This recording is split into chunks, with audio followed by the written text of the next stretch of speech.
नमस्कार दोस्तों, स्वागत है आपका स्टडी आईक्यू में। आज हम लोग बात करने वाले हैं एक ओआरएफ के आर्टिकल के बारे में, जहां पे लिखा गया है Sri Lanka and the return of geopolitics in Indo Pacific. तो हम लोग यहां पे बात करने वाले हैं इंडो पैसिफिक रीजन की, और जो क्वाड डेवलपमेंट हो रहा है उसके डिलेमा के बारे में। क्वाड अभी कोशिश कर रहा है कि श्रीलंका को भी अपना एक एलाय बनाए, अपने साथ ले, लेकिन श्रीलंका हम सब जानते हैं कि ऑलरेडी चाइना की लैप में है, बहुत सारा वो लोन ले चुके हैं चाइना से। तो इस पर्टिकुलर वीडियो में हम लोग देखेंगे कि क्या एग्जैक्टली है सिचुएशन और आगे चलकर क्या हो सकता है, हम इसका अंदेशा लगाएंगे। So let us begin the discussion. लेकिन उससे पहले मैं हूं आपका दोस्त और होस्ट राहुल साईगांवकर। अगर आप मुझे फॉलो करना चाहते हैं, you can follow me on the ID Rahul Sai 222। मेरा टेलीग्राम चैनल भी इसी नेम से है। You can see there are more than 11,000 subscriber already. यहाँ पे आपको मिलेगी मेरी वीडियो की अपडेट्स, और इस पर्टिकुलर वीडियो की पीडीएफ भी आपको अवेलेबल की जाएगी। उसके साथ ही साथ स्टडी आईक्यू आपके लिए लाया है comprehensive prelims cum mains programme for UPSC 2021। For more information download the app. सबसे पहले तो इंडो पैसिफिक की जब मैं बात करूंगा तो काफी ज्यादा इसका इंपॉर्टेंस ग्रो हो रहा है। 2015 से एशिया पैसिफिक जो टर्मिनोलॉजी थी उसको इंडो पैसिफिक बना दिया गया है, mainly because of the influence of United states of America और उनकी पॉलिसी की वजह से। अगर हम लोग इंडो पैसिफिक की बात करें, 61% पॉपुलेशन है, वर्ल्ड की जो मेगा सिटीज़ है 30 में से 15 यहीं पे है, और यूनाइटेड स्टेट्स का काफ़ी ज़्यादा इन्वॉल्वमेंट है इंडो पैसिफिक रीजन में। और अगर मैं इंडो पैसिफिक की बात करूं तो क्वाड का डेवलपमेंट हो रहा है। 2020 में काफ़ी ज़्यादा हलचल हो रही है क्वाड की, जहाँ पे इंडिया है, यूएसए है, ऑस्ट्रेलिया है, जापान है। Mainly Quad is developing as anti China, क्योंकि चाइना काफ़ी ज़्यादा अग्रेसिव हो रहा है। हाल ही में क्वाड की एक मिनिस्ट्रियल मीट भी हुई थी टोक्यो में। तो Quad is shaping up against the Chinese for maintaining peace and freedom in Indo Pacific region. तो केवल क्वाड ही नहीं, और भी अन्य लोग भी इसमें ज्वाइन हो रहे हैं। जैसे कि आप देख सकते हो, जर्मनी ने भी एक कमेंट किया है कि आने वाला जो वर्ल्ड ऑर्डर होगा, इंटरनेशनल वर्ल्ड ऑर्डर होगा, it would be decided on the basis of Indo-Pacific. Germany should not be observer। उन्होंने ये कहा है कि जर्मनी एक्टिव रोल प्ले करेगा, और पहली बार जर्मनी ने एक Indo Pacific strategic policy guideline भी जारी की है इंडो पैसिफिक के लिए। तो ये सब क्या दर्शाता है कि इंडो पैसिफिक बहुत ही ज़्यादा इंपॉर्टेंट एरिया बन चुका है।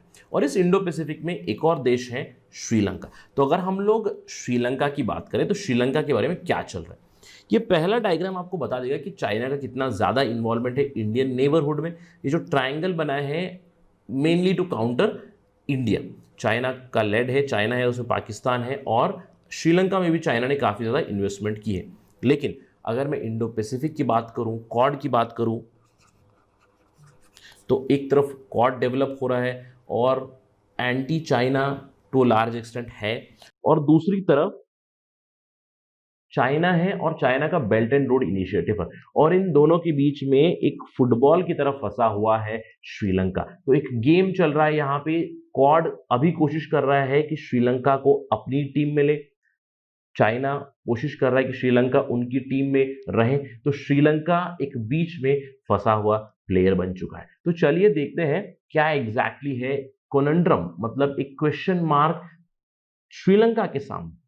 अगर मैं चाइना की इन जनरल बात करूं तो चाइना की काफ़ी ज़्यादा प्रेजेंस है इंडियन ओशन में, ये हम सब जानते हैं। ग्वादर में उनका प्रेजेंस है, श्रीलंका में है, म्यांमार, बांग्लादेश, एवरीवेयर उन्होंने काफ़ी ज़्यादा पैसा डाल दिया है। साउथ एशिया में तो इनका कोई मैच नहीं है। और चाइना की इन्वॉल्वमेंट तो इंडिया के नेबर्स में बहुत ज़्यादा है। श्रीलंका इनफैक्ट बहुत ज़्यादा फंडिंग रिसीव कर चुका है चाइना से। तो कुछ हद तक हम ये कह सकते हैं कि Sri Lanka is swayed towards the Chinese. But अगर हम लोग रीसेंट डेवलपमेंट की बात करें तो यूनाइटेड स्टेट्स के जो सेक्रेटरी ऑफ स्टेट है माइक पोम्पियो विजिट करने वाले हैं श्रीलंका अक्टूबर एंड में। और ये अंदेशा लगाया जा रहा है कि माइक पोम्पियो पूरी कोशिश करेंगे कि श्रीलंका को क्वाड की टीम मिले। मतलब जो रूल्स बेस्ड ऑर्डर है, क्वाड का जो इंटेंशन है वो anti China to large extent हम लोग कह सकते हैं, लेकिन केवल एंटी चाइना नहीं है। क्वाड का मतलब है कि वो इंडो पैसिफिक में पीस चाहते हैं, रूल बेस्ड गवर्नेंस या रूल बेस्ड ऑर्डर चाहते हैं। तो इसीलिए श्रीलंका को वो अपनी तरफ करने की कोशिश करेंगे। लेकिन अगर हम लोग रीसेंट की यूएस और श्रीलंका की डेवलपमेंट देखें,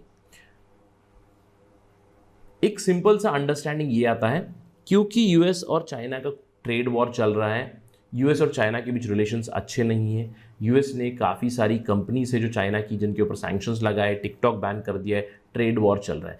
लेकिन श्रीलंका की अगर बात करें तो Sri Lanka is a very close ally of China. वो बेल्ट एंड रोड इनिशिएटिव में ऑलरेडी भाग ले चुका है। तो हाल ही में यूएस की जो रेटिंग एजेंसी है मूडीज ने श्रीलंका की रेटिंग को डाउनग्रेड किया है to very high credit risk करके, मतलब क्रेडिट वर्ती नहीं है अभी श्रीलंका द कंट्री। उनकी बराबरी हो रही है इराक, माली, अंगोला और कॉन्गो के साथ, जो लीस्ट डेवलप्ड कंट्रीज हैं। तो this is one of the irritants in the recent times. उसके अलावा अगर हम लोग हाल ही की बात करें तो हाल ही में जो यूनाइटेड स्टेट्स के एम्बेसडर है श्रीलंका में, एबी टेप्लिट्स, तो एबी टेप्लिट्स ने एक स्टेटमेंट जारी किया था। उन्होंने ये कहा था कि अगर श्रीलंका एंगेज करना चाहता है चाइना के साथ तो वो कुछ इस तरह से होना चाहिए कि उनकी सोवरेनिटी के ऊपर कोई खतरा नहीं आना चाहिए, मतलब there should be no threat on Sri Lankan sovereignty. Apart from that, अगर श्रीलंका को कुछ बेनिफिट मिल रहा है चाइना से तो वो बेनिफिट इक्विटेबली डिस्ट्रीब्यूट होना चाहिए। ऐसा नहीं कि केवल कुछ ही लोग चाइना से फायदा उठाएं और श्रीलंका में इनइक्वालिटी और ज्यादा बढ़े। ये एक स्टेटमेंट जारी किया था और इसका क्लियर कट एक इंडिकेशन जा रहा है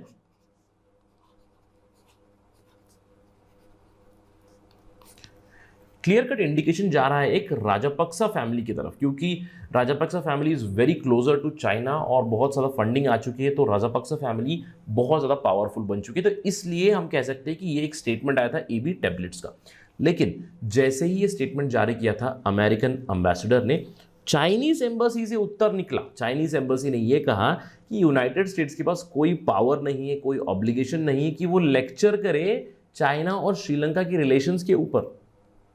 चाइना ने कहा कि US resorts to naked hegemony, supremacy and power politics, ये उनका पहले से ही काम चलता आ रहा है और इस चीज को ना हम टॉलरेट करेंगे और ना श्रीलंका टॉलरेट करेगा। तो इस चीज से हम लोग अंदेशा क्या लगा सकते हैं? हम लोग एक चीज का एक प्रश्न जो उठता है कि किस तरह श्रीलंका, जो अभी फिलहाल सैंडविच हो चुका है, एक तरफ इंडो पैसिफिक की स्ट्रैटेजी डेवलप हो रही है जिसमें इंडिया भी भाग है और इंडिया एक मेजर नेबर है श्रीलंका का, उसके अलावा दूसरी तरफ है चाइना का बेल्ट एंड रोड इनिशिएटिव। तो इन दोनों के बीच में सैंडविच हो चुका है श्रीलंका।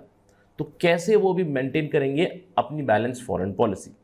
तो अगर हम इसका जवाब दें तो काफ़ी हद तक हम ये कह सकते हैं कि श्रीलंका ने अपनी साइड ले ली है।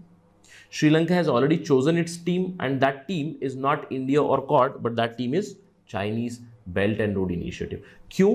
क्योंकि अगर हम लोग श्रीलंका की पॉलिटिक्स के बारे में बात करें, हाल ही में महिंदा राजापक्सा ने पार्लियामेंट्री इलेक्शन जीते। पिछले साल गोटाबाया राजापक्सा ऑलरेडी प्रेसिडेंट बन चुके थे। तो Rajapaksa brothers are pro China और ये क्लियरली विजिबल है कि जब से राजापक्सा ब्रदर्स पावर में आए हैं, राजापक्सा 2 रेजीम हम लोग कह सकते हैं, वहाँ पे काफ़ी ज़्यादा फाइनेंशियल असिस्टेंस की बात की गई है चाइना की तरफ से। उन्होंने कहा है कि जो भी इंफ्रास्ट्रक्चर प्रोजेक्ट्स चल रहे हैं श्रीलंका में ऑलरेडी, उसके लिए China will give more and more funding. इसके अलावा हाल ही में चाइना के जो डिप्लोमेट है यांग जेची, वो श्रीलंका विजिट कर चुके हैं और इससे हम लोग कह सकते हैं श्रीलंका और चाइना का रिलेशंस और भी स्ट्रांग हो चुका है। तो कुछ हद तक हम ये कह सकते हैं कि श्रीलंका ने अपनी टीम चूज कर ली है, लेकिन एक बहुत बड़ा टेस्ट है श्रीलंका के सामने। ये दृश्य आपको दर्शाता है कि क्या चल रहा है। सारी कमान चाइना के हाथ में है। अगर हम लोग श्रीलंका की इकोनॉमी के बारे में बात करें तो श्रीलंका का डेट टू जीडीपी रेशियो है 86%। मतलब अगर श्रीलंका $100 कमाता है तो उसमें से $86 उसको रीपेमेंट में लग जाते हैं, केवल $14 उनके खुद के बच जाते हैं।